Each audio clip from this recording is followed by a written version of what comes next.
Bem-vindo ao Gastro Talks, onde falamos como encarar as doenças gastrointestinais além da farmácia.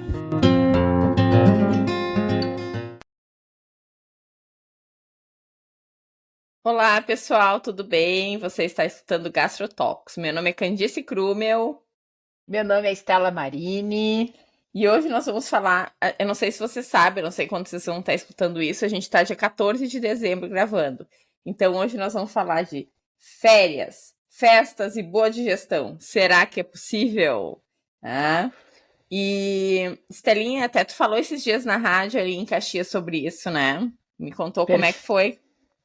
Perfeito. Então, eu percebo que isso é uma queixa comum do consultório quando a gente volta das férias, né, Candice, em janeiro, fevereiro, os pacientes voltam com muito sintoma, por conta da constipação, da azia, do estufamento, que acaba sendo essas mudanças da rotina que acontecem no fim do ano, acaba sendo um gatilho. E eu percebo que depois que tem esse gatilho, muitas vezes é difícil sozinho conseguir, né, o sistema digestivo se autorregular. Então, esse ano eu pensei, por que não falar de que eu posso fazer para poder realmente ter boa digestão numa época que eu digo que é uma época tão gostosa do ano. Quem é que não gosta de se reunir com os amigos, de viajar, de estar de férias? Mas a gente sabe o quanto o sintoma digestivo ele atrapalha esses momentos. Quem já teve uma gastroenterite sabe o quanto é desagradável e aí tu acaba realmente não conseguindo ir para a praia porque tô com diarreia ou tô com dor do estômago, tô com azia, não consigo tomar, né, ou comer as coisas que eu tenho vontade.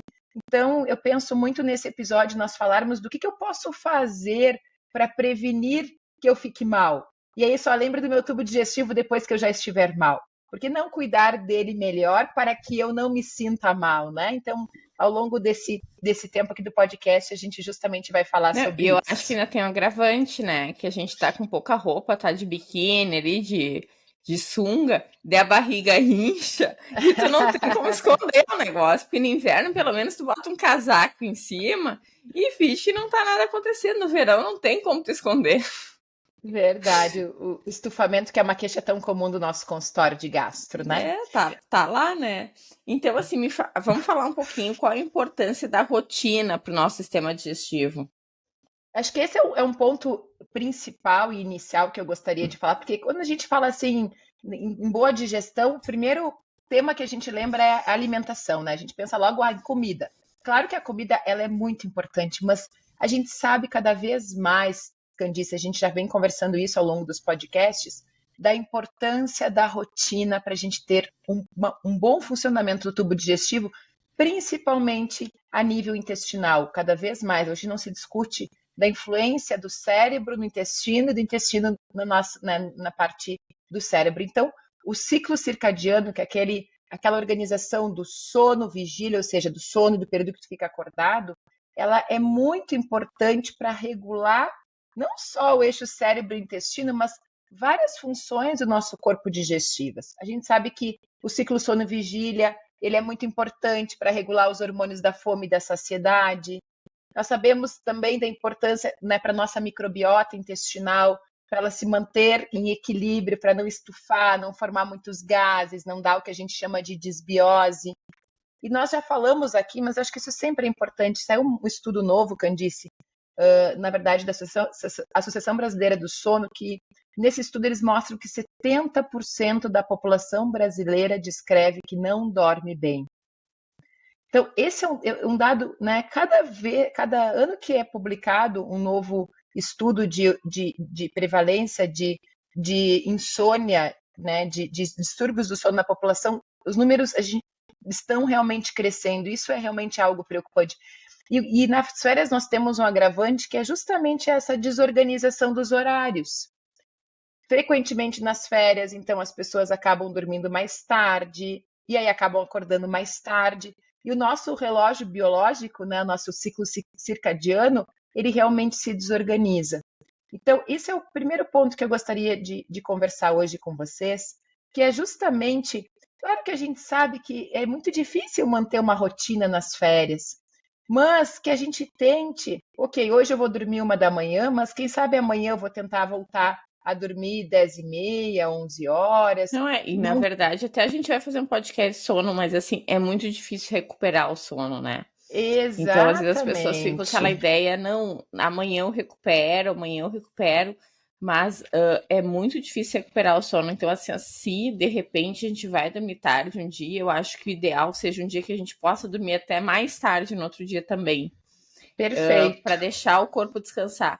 Agora, assim, todos os dias tu ir dormir super tarde, acordar sempre no mesmo horário, sempre super cedo, o corpo vai acabar sofrendo, né? E aí tu acaba não conseguindo curtir as tuas férias, a tua viagem, porque vem aquele cansaço. E muitas vezes está relacionado a isso. E como eu disse, né? E aí isso acaba gravando muitas vezes, principalmente quem tem uma tendência a ter problemas intestinais, como síndrome do intestino irritável, por exemplo. Então, a primeira sugestão que eu deixo é tentar não sair tanto assim da rotina que a gente chama de jet lag, né? Jet lag é quando tu tem essas oscilações. Um dia eu durmo 1 da manhã, um dia eu durmo às 10, um dia eu durmo às 5, e aí, sabe? Então, tentar manter mais ou menos um horário para dormir. Eu sei, como eu disse, vai ter dias que tu vai dormir 1 da manhã, 2 da manhã, vai, mas que isso não se torne uma rotina, porque, como a Candice falou, o ideal seria dormir até mais tarde, mas muitas pessoas já não conseguem, porque elas estão tão acostumadas, né, a acordar Acordar às naquele seis da horário. manhã, que tu vai dormir a 1 da manhã e vai acordar às 6, mesmo que tu queira dormir um pouco mais. E aí a gente sabe que 5 horas de sono, elas são realmente insuficientes. E aí a pessoa vai acordar cansado, e aí já não vai ter disposição para fazer atividade física, e aí vai acabar comendo mais carboidrato, porque a gente sabe que quando o sono não é reparador, nós acabamos realmente não conseguindo liberar a quantidade de leptina, que é o hormônio da saciedade, e o nosso cérebro acaba, né, de alguma forma, buscando mais carboidrato. Então, é realmente importante essa orientação. A questão, né, que eu disse também do cortisol e da melatonina, que a gente já conversou aqui em outro momento, o ciclo circadiano quem regula são esses dois hormônios principais, né? O cortisol, o pico dele é de manhã, e da melatonina o pico dele é à noite. E quem regula a melatonina e o cortisol é a presença ou não da luz natural. Então, isso é outra questão importante. Você acordou, por exemplo, vamos supor que acordou um pouco mais tarde, 8, 9 horas. É muito importante, eu acordei se expor à luz natural, porque daí o meu cérebro vai se dar conta que já é de dia. Então, se você acordou, né, mesmo que seja um pouco mais tarde, tenta não ficar lá no quarto, escuro, mexendo no celular, por exemplo. Porque justamente você se expor à luz natural vai ajudar a organizar o momento do pico do cortisol e vai depois ajudar também a ter a liberação da melatonina na quantidade ideal à medida em que a luz vai acessando. E o mesmo acontece de noite. De noite tentar, eu sei que é difícil nas férias, né, pessoal? Tentar não ficar nas telas até mais tarde, justamente para não diminuir a liberação de melatonina. A gente sabe que a luz azul, o espectro de luz azul, ela tem o nosso cérebro entende quando penetra na retina, que é como se fosse a luz natural. Então, o que acontece com a luz natural? Aumenta o cortisol e baixa a melatonina. Só que esse não é o horário de aumentar cortisol e baixar a melatonina de noite, né? Já que é a hora que a gente está se preparando para o descanso. Então, tentar Eu manter acho essa. assim.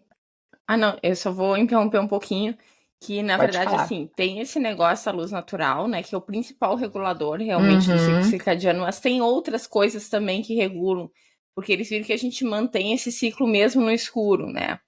Uma das perfeito. coisas é a comida, né? Então, essa Uhum, coisa de a gente comer muito de noite, a gente desregula o ciclo circadiano também, e isso a gente faz muito agora perfeito. nesse período de festas, né? Porque essas reuniões são quase todas de noite, essas festas de final de ano da firma, né? Quase tudo de noite.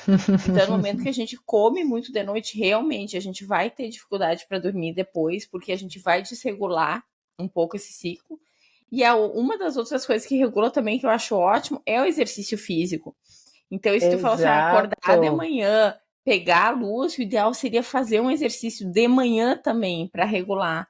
Quando a gente deixa para fazer isso de Exato. noite, e às vezes agora nesse período, como fica claro ainda Uhum, até 9 da noite, a gente fala, ah, não, vou dar minha caminhada às 8h30 da noite. uhum. E isso desregula também o ciclo, né?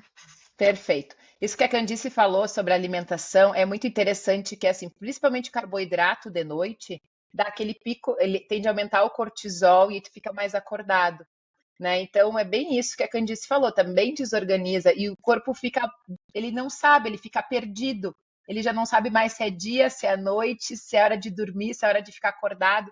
E o nosso corpo ele gosta muito dessa rotina e para a gente se sentir realmente disposto. Então, é isso que tu falaste de fazer atividade física de manhã é um ponto muito importante. Além disso, também é importante nós pensarmos que, então, além de ter, né, então, essa rotina, de nós tentarmos manter essa rotina de horário, é também muito importante, como a Candice falou, tentar à noite comer uma refeição mais leve. Ah, Estela, mas assim, eu tenho jantas todas as noites, como é que eu vou fazer? Uma orientação que eu acho sempre importante para os pacientes, e aqui eu falo para diferentes grupos. Por exemplo, o paciente com doença celíaca vai num jantar, não sabe se vai ter alimento sem glúten, por exemplo, para ele. Pessoas, por exemplo, que têm realmente uma dificuldade, uma sensibilidade digestiva maior, também não sabe o que, que vai encontrar para comer, se são alimentos que fazem ou não bem para a sua digestão. Então, uma recomendação que eu sempre deixo para os pacientes é: não vai para a festa com fome. Realmente reforçar o lanche da tarde nesses dias onde você sabe que vai jantar mais tarde, que não sabe muito bem o que, que vai comer, é muito importante. Então, vamos supor que você tem uma janta, né? Então, quem sabe lá pelas 17 horas, 18 horas, você prepara um café, mas não só aquele café tradicional do brasileiro, café preto, pão e geleia. Não, esse nutricionalmente é pobre, porque é muito rico, é uma refeição muito rica em carboidrato, vai dar aquele pico de energia e já você já vai estar com fome. Então, quem sabe trazer um pouco de proteína para esse café da tarde, esse lanche, né, mais reforçado. Não só proteína, mas a gente pode estar trazendo, por exemplo, frutas, colocar alguns grãos, alguns cereais, mais fibra, que vai ajudar a lhe dar mais saciedade. Eu digo para os pacientes, quem sabe pica uma fruta, coloca chia, coloca granola, pode colocar farinha de linhaça, pode colocar psyllium, que são fibras muito boas para a nossa microbiota e você já vai estar de alguma forma prevenindo realmente essa desorganização da microbiota intestinal que acontece quando a gente consome uma alimentação não tão balanceada, uma alimentação pobre em fibras. E aí, de repente, você já acrescenta ali, além das frutas, além das fibras, você pode acrescentar para deixar mais palatável, mais gostoso, um iogurte natural, pode acrescentar uma granola. E aí, se você tiver vontade de comer um pão, quem sabe comer um pão integral, colocar do pão integral um queijo branco, colocar, de repente, até, né, preparar um omelete nesse momento. Então, realmente, tomar aquele café que sacia e que você se sinta alimentado. E aí, quando você chega na festa, a gente sabe que muitas vezes o que é servido inicialmente são os petiscos, que muitas vezes são saborosos, sim, mas ricos em gordura.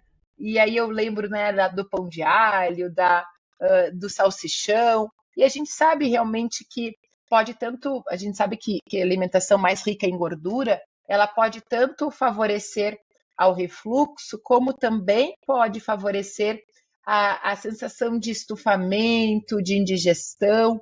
Então, se você já vai alimentado, você vai conseguir esperar um pouquinho mais, ou de repente até coma um pouquinho, mas vai conseguir esperar chegar o momento da salada, da carne, que não tem tanto teor de gordura assim, aquela carne mais magra.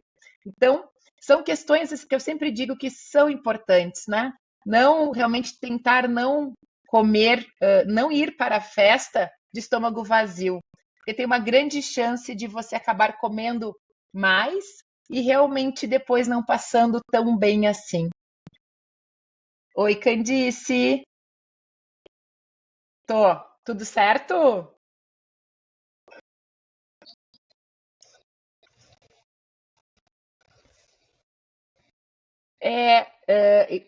Tu sabe que tá um pouquinho, a tua imagem tá um pouco, tá diferente, mas enfim, eu tô te enxergando. Tu tá me enxergando? Tá. Então, nós estávamos falando do ciclo circadiano e da questão da. Depois, então, eu estava falando da questão do jantar tarde, né? De ir para a festa com o estômago vazio. Isso faz muitas vezes que a gente chegue lá na festa e que normalmente o que é servido por primeiro realmente são alimentos mais com teor maior de gordura, né? Então, e aí a gente acaba comendo num horário onde realmente o nosso tubo digestivo ele não faz a digestão tão bem. A gente sabe que depois da noite, né? Depois quando realmente, depois que realmente que a luz natural cessa, o nosso tubo digestivo ele entende que é hora de descansar, então fica toda a digestão mais lenta.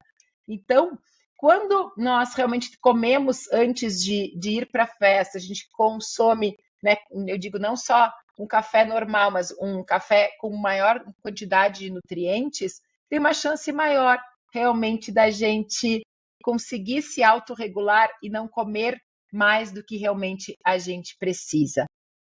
Uma outra questão que eu acho sempre também importante é nós não pularmos as refeições durante o período de férias. Eu sei que às vezes a gente acorda mais tarde, daí já estou acordando 10 da manhã, então nem vou tomar café da manhã, mas acaba sendo importante justamente porque se eu não tomo café da manhã, daí eu acabo comendo uma quantidade maior no almoço, e daí depois eu não sinto tão bem.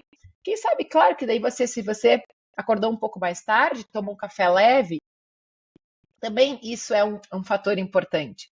E quando a gente, como a Candice falou anteriormente, quando a gente come logo depois que o fato de nós comermos também ajuda a regular o ciclo, né? Então, se você acorda mais tarde, tenta tomar café tão logo você realmente acordar, porque isso também vai lhe ajudar, né? Vai ajudar que o cérebro entenda que é de dia, vai ajudar a dar aquele pico de cortisol. Então, isso é mais uma questão importante. Então, tentar não pular as refeições e justamente tentar manter essa rotina dos horários, né? O café da manhã, depois o almoço, o lanche da tarde e o jantar. Lembrando, a gente conversa muito aqui como é importante nós jantarmos mais cedo, mas a gente sabe que nem sempre a gente consegue. E nos dias que a gente não consegue, esse lanche, como eu falei anteriormente, esse lanche, né, da tarde, antes de ir para a festa, você comer realmente, eu digo que um lanche mais reforçado, né, nutricionalmente, né, realmente fazer uma refeição com carboidrato, proteína e micronutriente vai lhe ajudar a chegar na festa e conseguir fazer escolhas melhores alimentares. Eu estava E que falando, outras inclusive, Candice, orientações, que assim, muitas vezes, por Estelinha? exemplo, Pode falar. então, além disso, uma questão que eu acho sempre importante é algo aqui que eu digo que acaba sendo até uma informação que é de utilidade pública, né? Que é a importância de. Eu sei que agora nas festas a gente se reúne e começa a conversar e comer junto, só que tem uma questão muito importante nisso, Candice, que é a questão do risco dos engasgos quando a gente está conversando e comendo ao mesmo tempo, né? E quando nós conversamos, acaba abrindo a corda vocal e tendo um risco maior do alimento ir para o canal errado, aquele famoso engasgo, né? Muitas vezes é um engasgo ali com pouquinha quantidade, não vai ter um problema maior, mas às vezes também, dependendo, pode trazer problemas para a pessoa, né? Então, é muito bom a gente se reunir, é muito bom a gente comer, mas quem sabe a gente faz uma coisa de cada vez, né?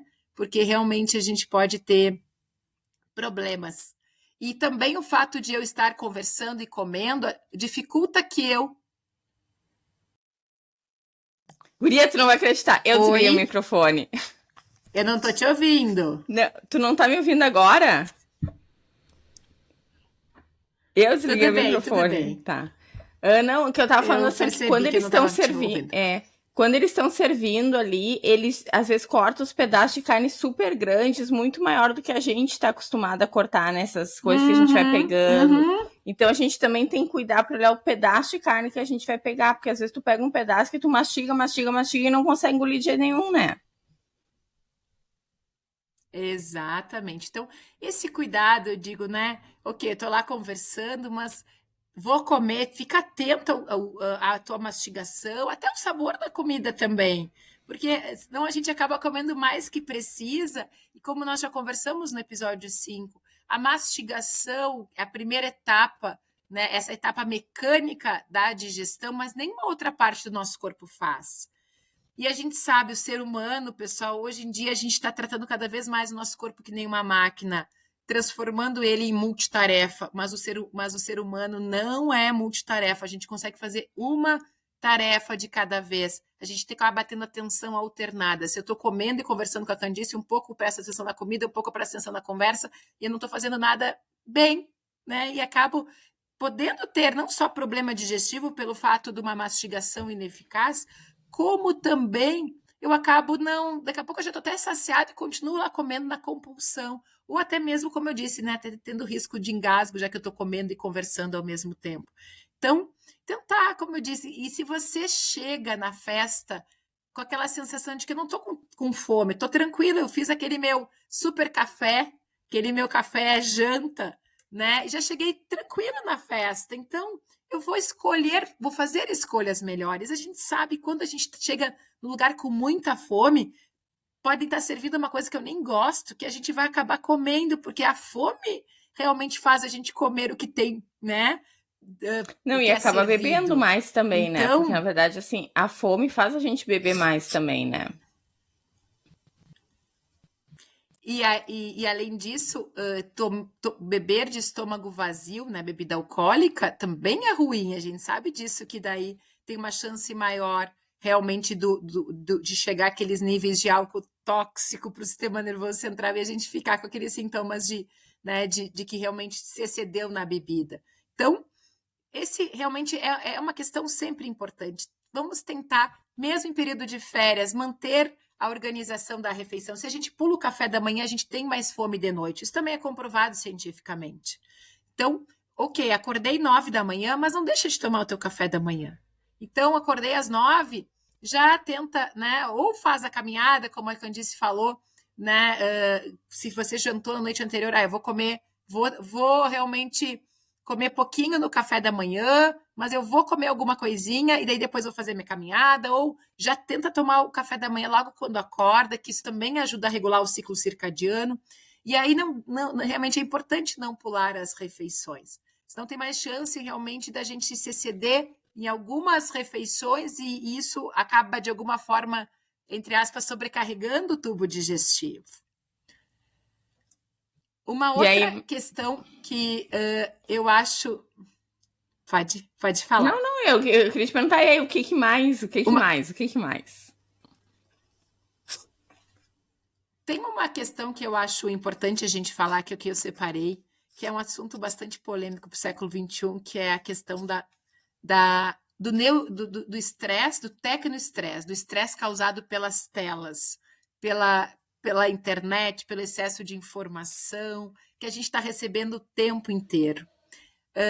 A gente, claro que ainda isso é um tema bastante que está começando a surgir os primeiros trabalhos, mas realmente parece que o tecnoestresse ele é um fator importante, aquela sensação de que eu tenho que estar sempre respondendo um WhatsApp, que eu tenho que estar sempre ligado. Especialmente no momento da refeição, isso é muito tóxico. Se eu estou aqui almoçando e estou aqui olhando rede social, de novo, eu não consigo prestar atenção nas duas coisas. E geralmente a gente acaba, como a rede social chama mais atenção que o meu prato, muitas vezes, eu nem estou saboreando a comida, não estou conseguindo realmente fazer uma mastigação efetiva. Então, especialmente nas férias, eu convido, quem sabe, a nós nos acostumarmos a não levar o celular para a mesa, deixar ele lá guardadinho, né? Porque realmente a gente sabe o quanto prejudica, não é, Candice? Uma boa digestão. Só que aqui em casa a gente tem uma regra, né? Com fatores externos. Aqui em casa a gente tem uma regra que não pode ter celular na mesa, tá? Isso realmente é muito importante. Mas ela vale para as pessoas, assim, da nossa pequena família. Eu fico nervosa quando alguém tá na mesa olhando o celular. Aquilo me incomoda, entendeu? Porque, na verdade, eu sei como faz mal. E me faz mal ver a pessoa ali. Entendo. E daí eu começo assim... Quem sabe deixa para responder essa mensagem depois do almoço, sabe? Porque assim, olha, poucas coisas são tão importantes que tu tem que responder naquela hora no meio da refeição, tá? Pouquíssimas coisas, mas pouquíssimas coisas são tão importantes, assim, que não possam esperar 15 minutos, 20 minutos, né? Então, eu realmente, assim, me deixa, assim, ansiosa. E outra questão que eu acho importante, quando vem uma mensagem, a gente instantaneamente tu ativa o teu modo luta e fuga, né? Porque o teu cérebro, isso é uma coisa muito rápida, ele já acha que é uma catástrofe que está acontecendo. Ah, o fulano, minha mãe me mandou uma mensagem, ai meu Deus, deve estar passando mal. E aí é óbvio que daí desregula todo a tua digestão, porque daí, de novo, o simpático está lá ativado, né? E daqui a pouco vem um problema ali, alguém que está te pedindo, mas é uma coisa que tu poderia resolver depois, bem como tu falaste, né? Porque geralmente nas urgências a gente não fica mandando WhatsApp de urgência, tu liga para a pessoa. Então, essa informação, eu acho que é sempre importante a gente pensar nisso. E outra coisa que a gente até tava falando, né, essa coisa de, tipo assim, tu tá no lugar, mas não tá lá de verdade, né? Eu vejo assim, se eu saio com minhas amigas e eu deixo o meu celular em cima da mesa, em 15 minutos ele está na minha mão. Independente de quão legal está a conversa, em 15 minutos eu quero mostrar alguma coisa que está no celular, eu quero fazer uma pesquisa, eu quero saber o que. Daí começa a entrar mensagem, tu começa a ver o que entrou. E daí tu tá lá, que tu vê tuas amigas, sei lá, de tanto em tanto tempo, faz um tempão que tu não viu elas, e quando tu vê, tu tá respondendo mensagem do trabalho, de pessoas que tu vai ver aquele dia, que não são mensagens totalmente importantes, tá? Então, a dica que eu dou é, deixa o celular na bolsa. Né? Deixa o celular na bolsa. Porque assim, ó, senão tu não consegue te conectar com o presente, com o que tá acontecendo ali, com as pessoas que estão ali na tua frente, que estão ali para conversar contigo. E tu perde esse contato humano, que é uma coisa que tá faltando tanto hoje em dia, de tu olhar olho no olho, de tu, sabe, ouvir o que a outra pessoa tá falando, se conectar com aquilo, né? Não com emoji. Né? Então, assim, a dica que eu dou agora, essas festas, reuniões que a gente faz assim, tipo, eu e meus amigos, assim, às vezes a gente fica um ano sem se ver e se reúne agora na época do Natal e do Ano Novo. Deixa o celular na bolsa. Deixa. Tipo assim, tu tem uma coisa que tu quer mostrar, assim, depois eu te mando o link pra tu dar uma olhada. Entendeu? Porque a gente se perde, né? A gente vai lá mexer. E isso é uma coisa importante que tu falaste. Eu vou lá mostrar uma coisa e daqui a pouco e aí tu já te perdeu e quando vê passou meia hora e tu tá lá no mundo virtual, e né? E tu pega o celular pra mostrar a foto do filho e tu vê que entrou 15 mensagens no WhatsApp. Tu pensa, meu Deus, 15 mensagens no WhatsApp, uma coisa muito horrível deve estar acontecendo. Aí tu entra, daí assim...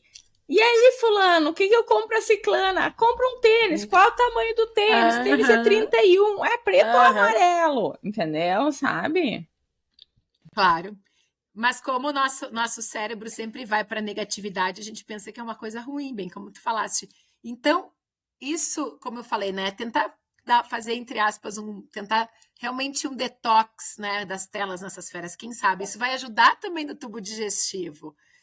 Eu sempre sugiro para os meus pacientes tentar à noite também, né? Voltar a ter aquele livro de cabeceira, né? Por que não voltar, né, ao nosso hábito do passado de ler antes de dormir, ao invés de ficar mexendo no celular? Porque a gente sabe que isso, como a gente conversou já no início, desregula o nosso ciclo sono e vigília. Então a gente já está com uma tendência a mudar o horário, os horários acabam variando nas férias, um dia eu deito às 10, um dia eu deito às 11, Então, quem sabe a gente tenta trazer atividades que vão me ajudar, né, a dormir um sono melhor.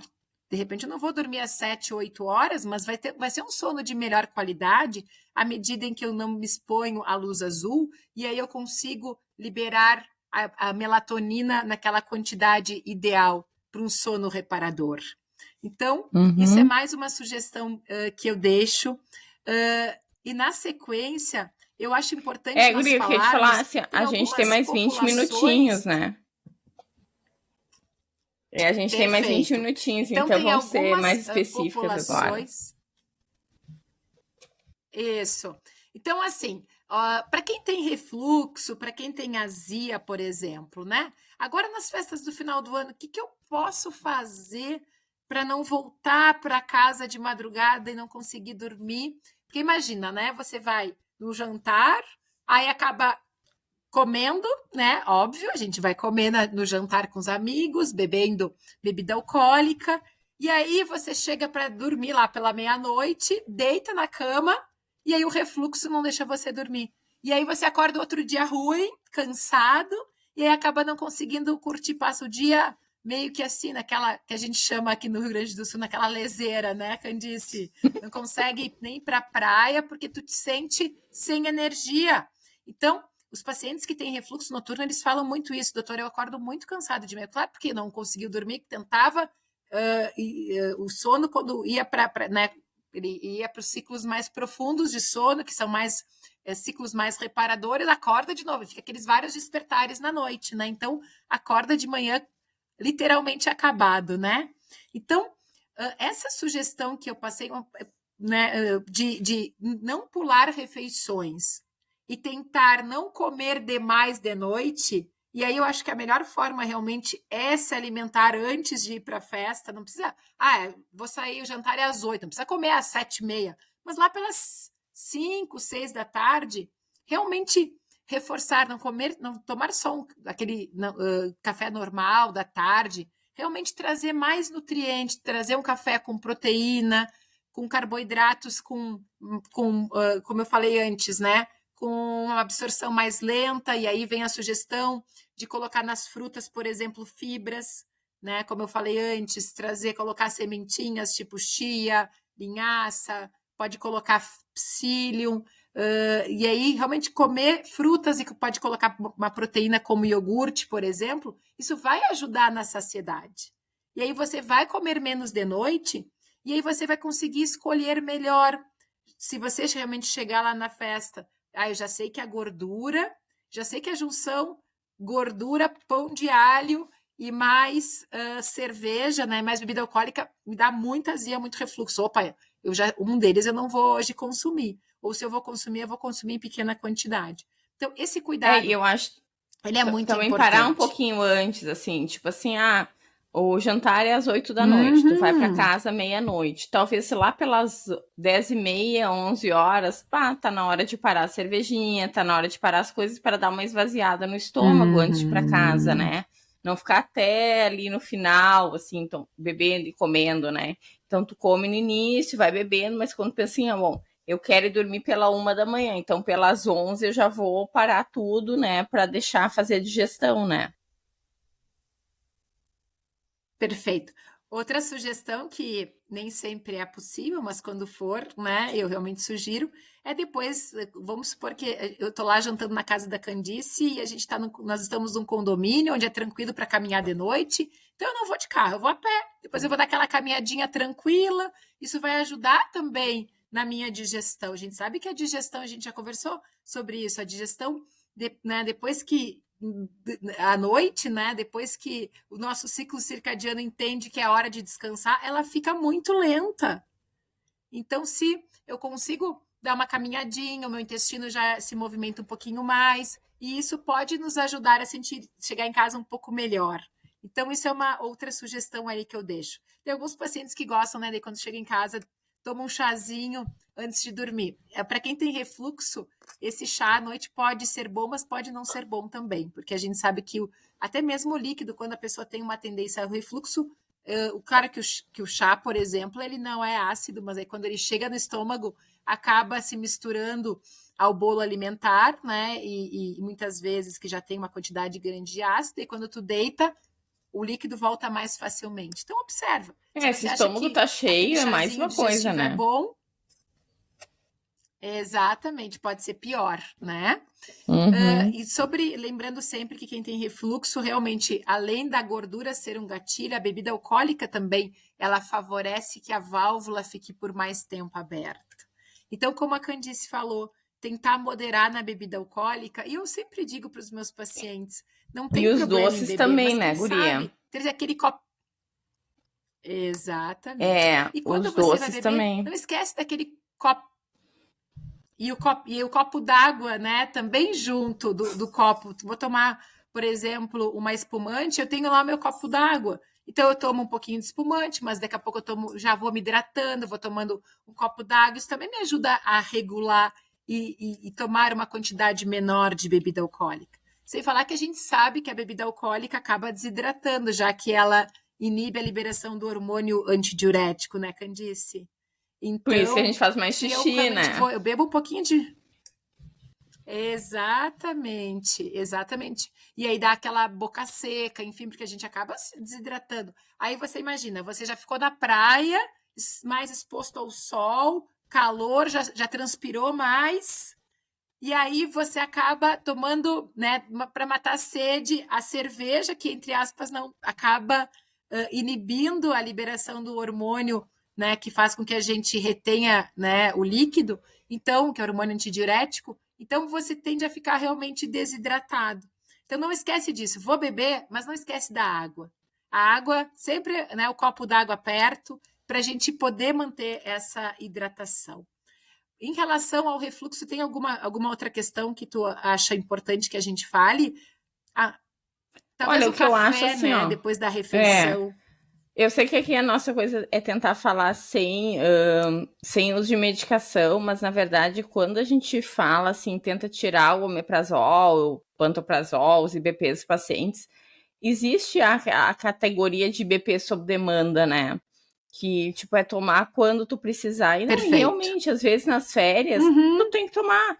Porque assim, tu vai num uhum, resort, um all inclusive, daí tu, tipo, come mais no café da manhã, depois do café uhum. da manhã tu já começa. Cara, eu não vejo problema nenhum tu tomar naquela uma semana que tu tá lá, o IBP, para poder aproveitar, para não ficar o dia inteiro com aquela Ótimo. queimação, com aquele dragão dentro de si. Então, mas depois quando tu volta, tu tenta parar de novo, né? Essa é a ideia. Então, mesmo que a gente quer que Perfeito. o paciente tome a menor quantidade de medicação possível, eventualmente, nesses períodos, tem que tomar. Não é que tem que tomar, mas assim, para poder aproveitar melhor, pode tomar, né?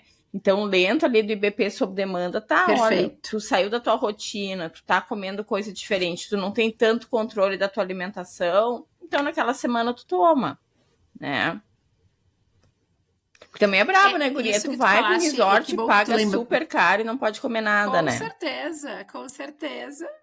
É verdade. Mas isso que tu falaste eu acho muito importante. Eu também costumo passar essa orientação para os pacientes. Cada vez mais a gente entende que os remédios do refluxo eles são importantes com certeza, mas claro que ele mexe no pH. Então, à medida em que ele altera o pH, ele acaba dificultando a absorção de vitaminas, enfim. Mas isso quando tomado todos os dias e por um período maior de tempo. Hoje nós sabemos que tem uma estratégia muito importante, muito importante, eu digo, porque Eu acho que acaba é. funcionando muito bem na maior parte das vezes. A maior parte dos meus pacientes hoje com refluxo, eles estão eles recebem essa orientação de usar sob livre demanda.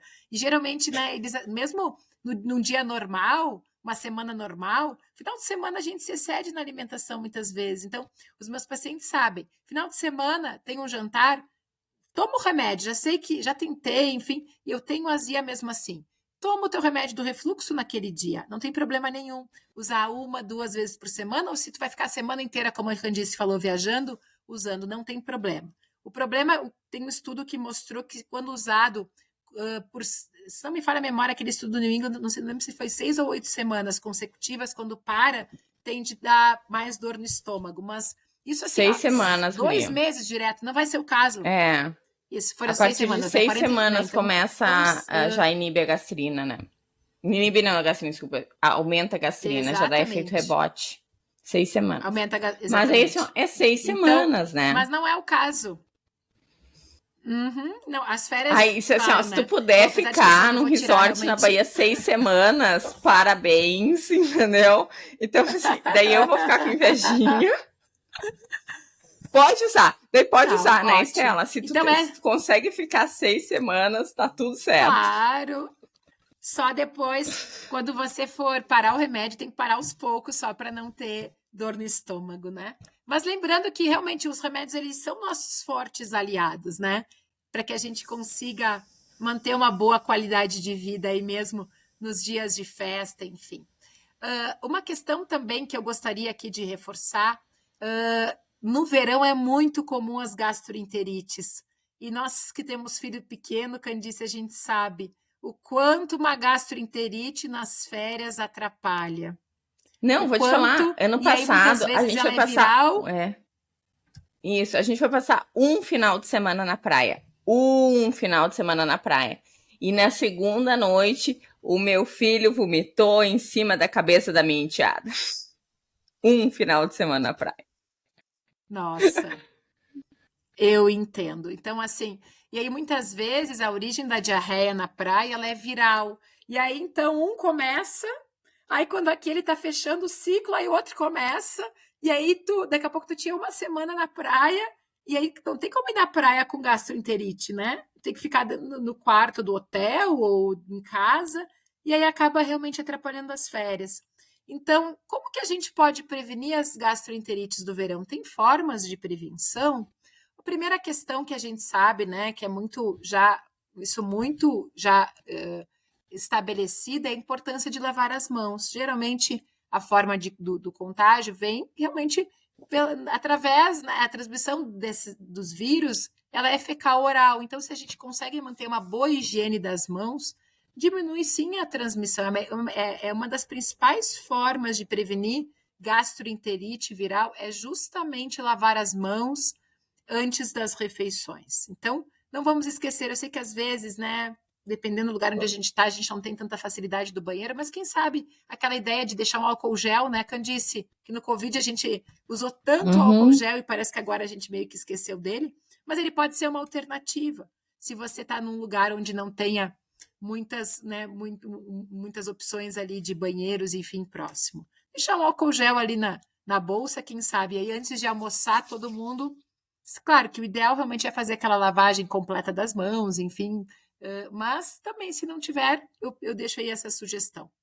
Outra questão importante, que a gente sabe no verão quanto a gente gosta de peixes, frutos do mar, sem sombra de dúvida, mas a gente tem que ter um pouquinho, né, de atenção em relação a isso.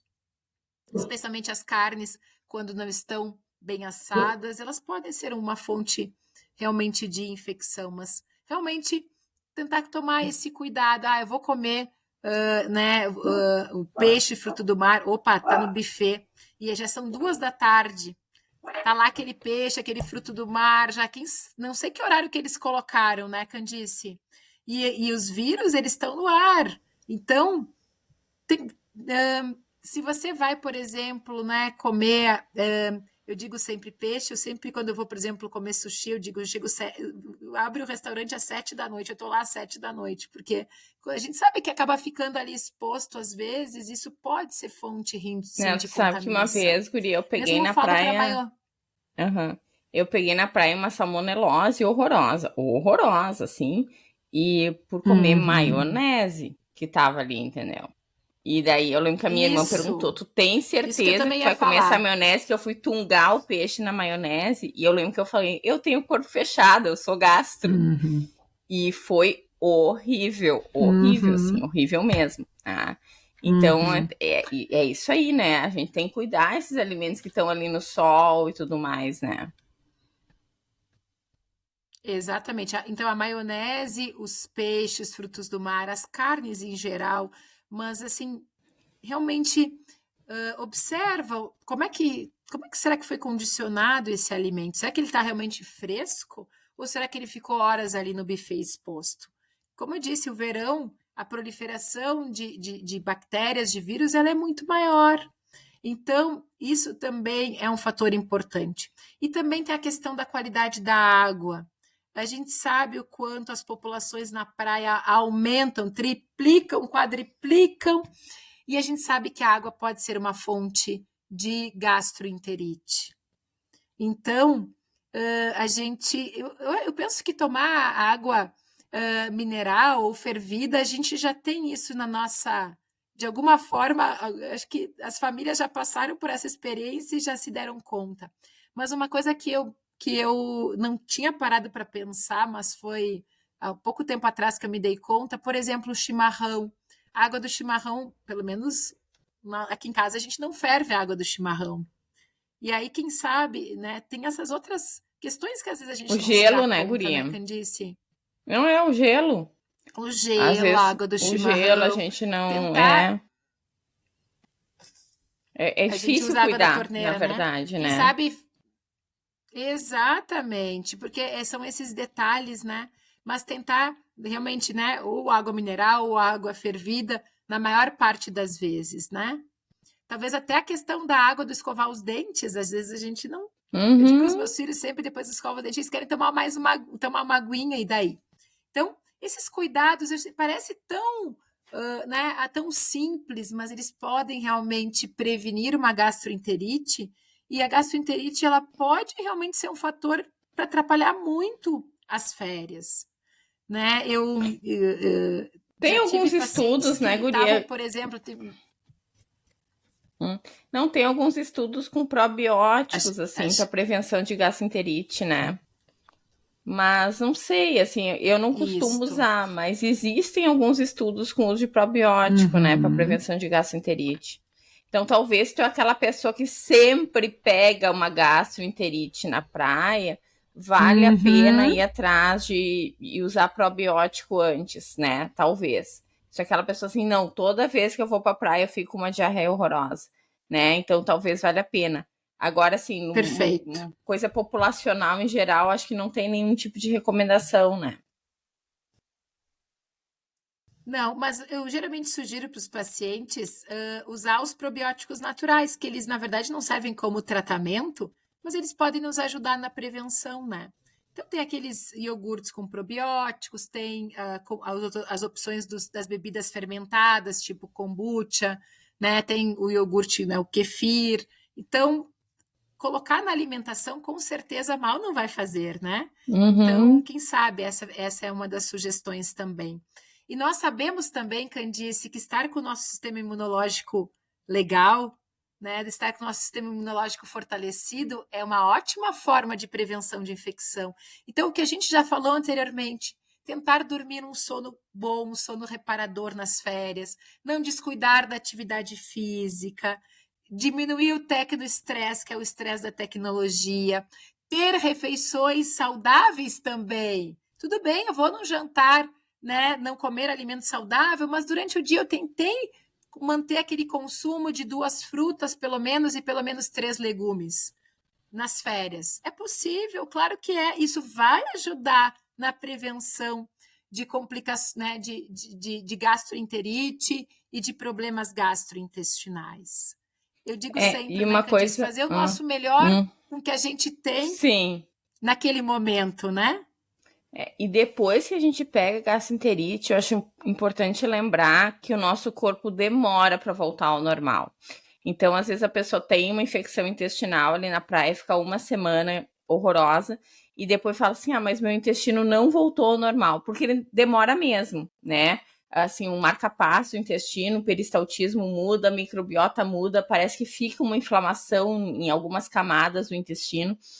Então, assim, eles falam assim que pode demorar até 6 meses para o intestino voltar ao normal depois de uma infecção intestinal. Normalmente uns 2 meses, mas pode demorar até 6 meses.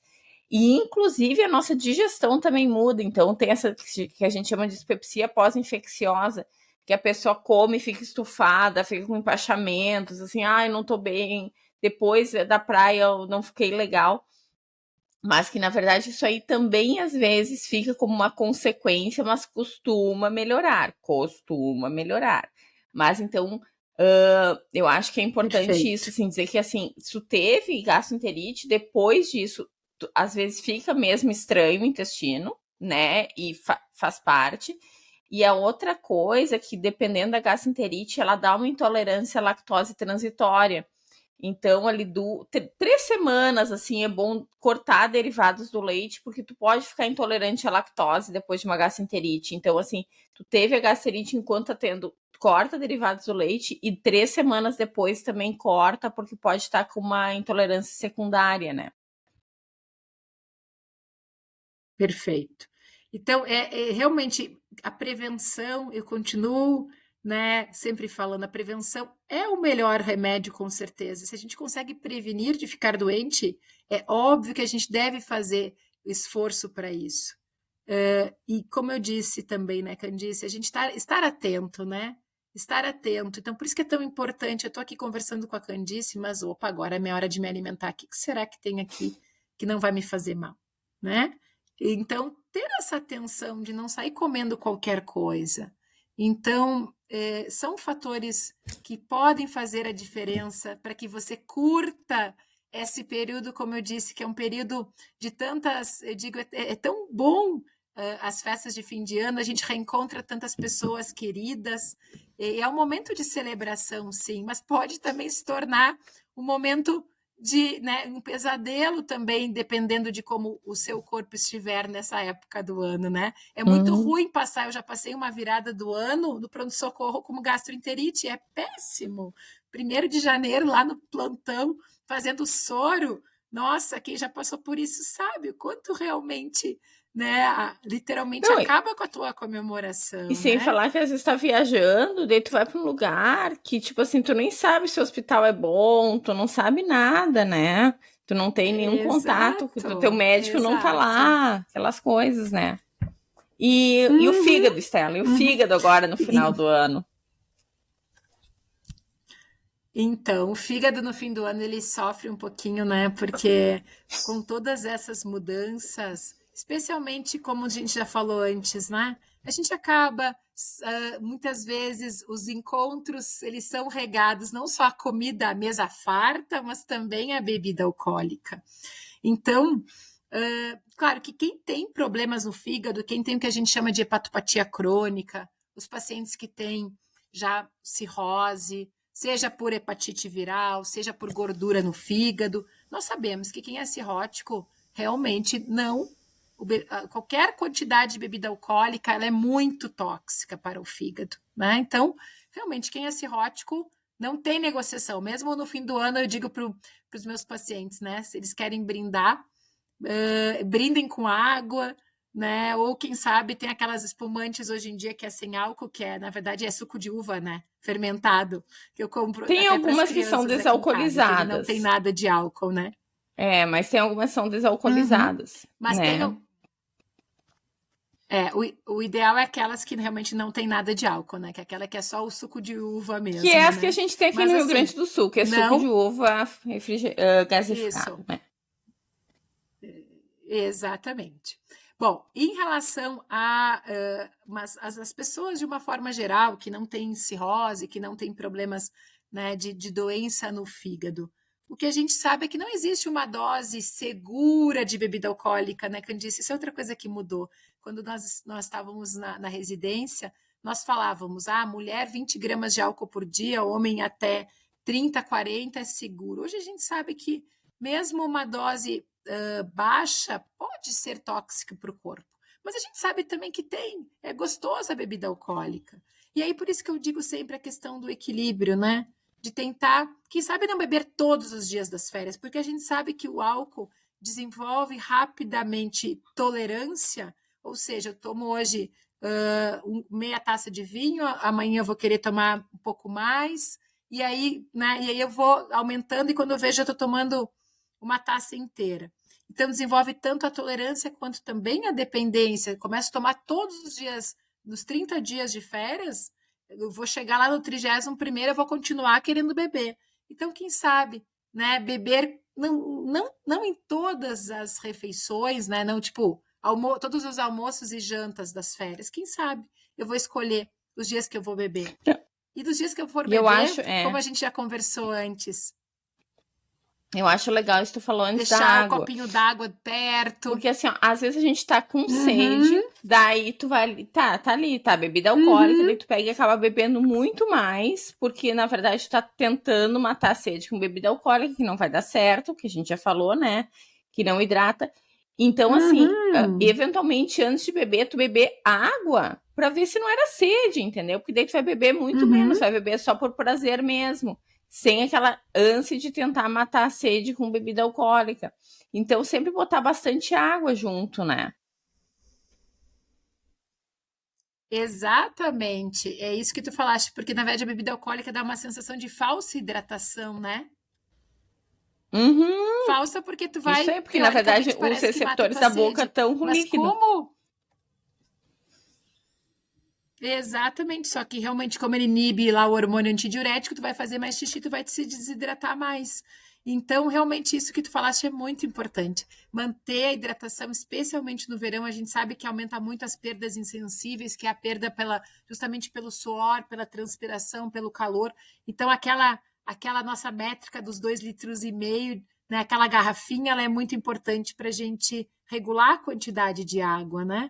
Então, essa também é um fator importante, né? Tentar não tomar bebida alcoólica todos os dias seria o ideal, justamente para a gente dar aquele tempo do fígado se desintoxicar, né? Isso realmente é verdadeiro. A gente sabe que tem um tempo, né, que o fígado demora para depurar todo aquele álcool. Então, é uma orientação importante. E quando outra questão também é ficar misturando as bebidas, né? Tipo, eu tomo um pouco de destilado, um pouco de vinho, isso acaba realmente sendo pior para o fígado, né? Então, hoje eu vou tomar cerveja, então eu vou ficar na minha cerveja, mas vou me abastecer de água primeiro, né? Como nós já falamos anteriormente. Penso que essa é uma orientação importante, né? E eu acho que nós encerramos aqui a pauta de alguma hoje. Mensagem não sei se final, mais alguma outra pergunta. Eu não, mas eu quero saber se tem alguma Então, mensagenzinha pessoal, hoje final é nosso último.